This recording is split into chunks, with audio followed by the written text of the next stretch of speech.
A estratégia que vem sendo usada por perfis falsos no Brasil e no mundo para influenciar a opinião pública nas redes sociais se aproveita de uma característica psicológica conhecida como comportamento de manada. O conceito faz referência ao comportamento de animais que se juntam para se proteger ou fugir de um predador. Aplicado aos seres humanos, refere-se à tendência das pessoas de seguirem um grande influenciador ou mesmo um determinado grupo, sem que a decisão passe, necessariamente, por uma reflexão individual. Se muitas pessoas compartilham uma ideia, outras tendem a segui-la. É semelhante à escolha de um restaurante quando você não tem informação.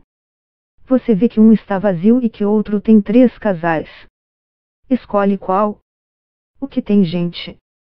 Você escolhe porque acredita que, se outros já escolheram, deve ter algum fundamento nisso, diz Fabrício Benevenuto, professor da Universidade Federal de Minas Gerais, UFMG, sobre a atuação de usuários nas redes sociais.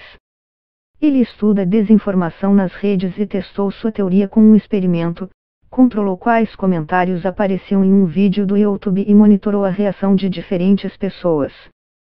Quanto mais elas eram expostas só a comentários negativos, mais tendiam a ter uma reação negativa em relação àquele vídeo, e vice-versa. Um vai com a opinião do outro, conclui Benevenuto. Em seu experimento, os pesquisadores chegaram à conclusão de que a influência estava também ligada a níveis de escolaridade. Quanto menor o nível, mais fácil era ser influenciado. Evidências reunidas por uma investigação da Notícias Brasil ao longo de 3 meses, que deram origem à série Democracia Ciborgue, da qual esta reportagem faz parte, sugerem que uma espécie de exército virtual de fakes foi usado por uma empresa com base no Rio de Janeiro para manipular a opinião pública, principalmente, no pleito de 2014. E há indícios de que os mais de 100 perfis detectados no Twitter e no Facebook sejam apenas a ponta do iceberg de um problema muito mais amplo no Brasil. A estratégia de influenciar usuários nas redes incluía ação conjunta para tentar bombar uma hashtag, símbolo que agrupa um assunto que está sendo falado nas redes sociais, retweets de políticos, curtidas em suas postagens, comentários elogiosos, ataques coordenados a adversários e até mesmo falsos debates entre os fakes. Alguns dos usuários identificados como fakes tinham mais de 2.000 amigos no Facebook. Os perfis publicavam constantemente mensagens a favor de políticos como Aécio Neves, PSDB, e o presidente do Senado, Eunício Oliveira, PMDB, além de outros 11 políticos brasileiros. Eles negam ter contratado qualquer serviço de divulgação nas redes sociais por meio de perfis falsos. A investigação da Notícias Brasil não descobriu evidências de que os políticos soubessem do expediente supostamente usado. Eduardo Trevisan, dono da Facemedia, empresa que seria especializada em criar e gerir perfis falsos, nega ter produzido fakes. A gente nunca criou o perfil falso. Não é esse nosso trabalho.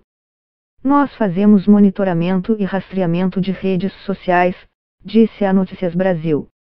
As pessoas que afirmam ser ex-funcionárias da Facemedia entrevistadas pela Notícias Brasil disseram que, ao começar na empresa, recebiam uma espécie de pacote com diferentes perfis falsos, que chamavam de personas. Esses perfis simulavam pessoas comuns em detalhes, profissão, história familiar, hobbies. As mensagens que elas publicavam refletiam as características criadas. As pessoas estão mais abertas a confiar numa opinião de um igual do que na opinião de uma marca, de um político, disse um dos entrevistados. Ou vencemos pelo volume, já que a nossa quantidade de posts era muito maior do que o público em geral conseguia contra-argumentar, ou conseguíamos estimular pessoas reais, militâncias, a comprarem nossa briga. Criávamos uma noção de maioria, diz um ex-funcionário. Para Yasodhara Córdova, pesquisadora da Digital Kennedy U, da Universidade Harvard, no ZEUA, e mentora do projeto Serenata de Amor, que busca identificar indícios de práticas de gestão fraudulentas envolvendo recursos públicos no Brasil, a internet só replica a importância que se dá à opinião das pessoas ao redor na vida real.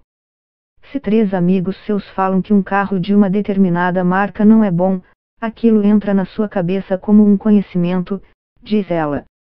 Para Lee Foster, da FireEye, empresa americana de segurança cibernética que identificou alguns perfis fakes criados por russos nas eleições americanas, essa tentativa de manipulação pode não fazer as pessoas mudarem seus votos. Mas podem passar a ver o processo eleitoral todo como mais corrupto, diminuindo sua confiança na democracia, afirma. As redes sociais estão permitindo cada vez mais coisas avançadas em termos de manipulação nas eleições, diz Benevenuto, citando as propagandas direcionadas do Facebook. Estamos entrando em um caminho capaz de aniquilar democracias. A solução proposta por pesquisadores para o problema dos perfis falsos e robôs em redes sociais vai da transparência das plataformas ao esforço político de despolarizar a sociedade.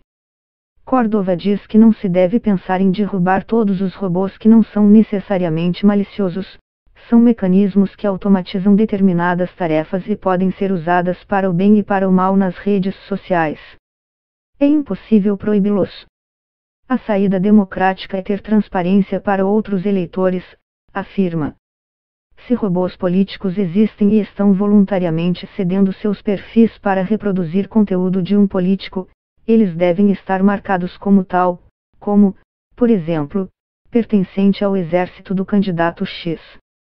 Defensora do direito à privacidade e da liberdade de expressão, a pesquisadora Joana Varon, fundadora do projeto Coding Rights, Direitos de Programação, também defende a transparência como melhor via. Anonimato e privacidade existem para proteger humanos. Bots, robôs de internet, feitos para campanha eleitoral precisam ser identificáveis e registrados, para não enganar o eleitor, afirma. Mas como aplicar essa lógica para os perfis falsos controlados por pessoas que prestariam serviço